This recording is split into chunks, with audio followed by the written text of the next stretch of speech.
High student, बात करते हैं कुछ क्वेश्चन के बारे में। भारत के धर्म और सांस्कृतिक से बात करते हैं। धर्म और सांस्कृतिक में सनातन धर्म के बारे में, हिंदू धर्म के बारे में, जो सबसे प्राचीन धर्म है जिसका कोई डेट और समय फिक्स नहीं है। सबसे पहले बात करते हैं हम रामायण के बारे में, जिसके लेखक है महर्षि वाल्मीकि जी। याद रखिएगा, रामायण के लेखक महर्षि वाल्मीकि जी है। और रामायण के बारे में लिखा, रामायण जो है वो राम जी के बारे में, सीता और लक्ष्मण के सहित उसके बारे में बताया गया है। अयोध्या की सारे व्यवस्थाओं का जो प्राचीन काल में अयोध्या में रीति रिवाज, धार्मिक सांस्कृतिक था, वो रामायण में आपको बताया गया कि किस तरह से राम जी ने वनवास गए, वहाँ पे रावण का अंत किया। इस सारे व्यवस्थाओं को राम के बारे में, यानी रामायण जो है राम जी के बारे में लिखा हुआ है। महाभारत महर्षि वेदव्यास ने लिखा था। महर्षि वेदव्यास ने कहा था कि महाभारत में जो जो युद्ध होगा वो उसका वर्णन पूरी तरह से महाभारत में किया जाएगा। वो वही हुआ है, गीता का सारा सार महाभारत में लिखा हुआ है। याद रखिएगा, महाभारत जो है वो महाभारत जो है श्री कृष्ण से अर्जुन का, उसमें बताया गया किस प्रकार से धर्म और सत्य के बीच में जीत होती है।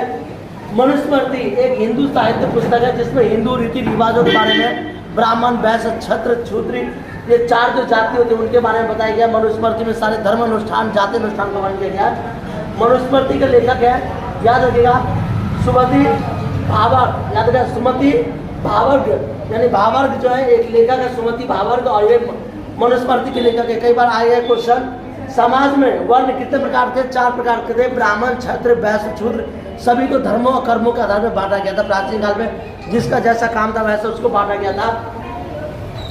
कुरान शरीफ, जी हाँ, कुरान शरीफ इस्लाम के सबसे बड़े जो है साहित्य पुस्तक है।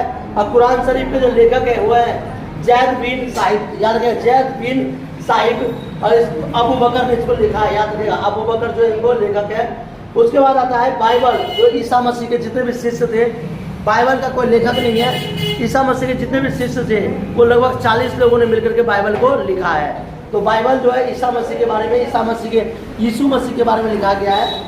और गुरु ग्रंथ साहिब, जी हाँ, इसे लिखा गया था पटना के अंदर में। गुरु ग्रंथ साहिब पटना के अंदर में जो गुरु ग्रंथ साहिब का उपदेशक थे गुरु अर्चन सिंह देव महाराज, उन्होंने लिखा है। गुरु अर्जुन, याद रखा, अर्जुन देव 10वें गुरु थे।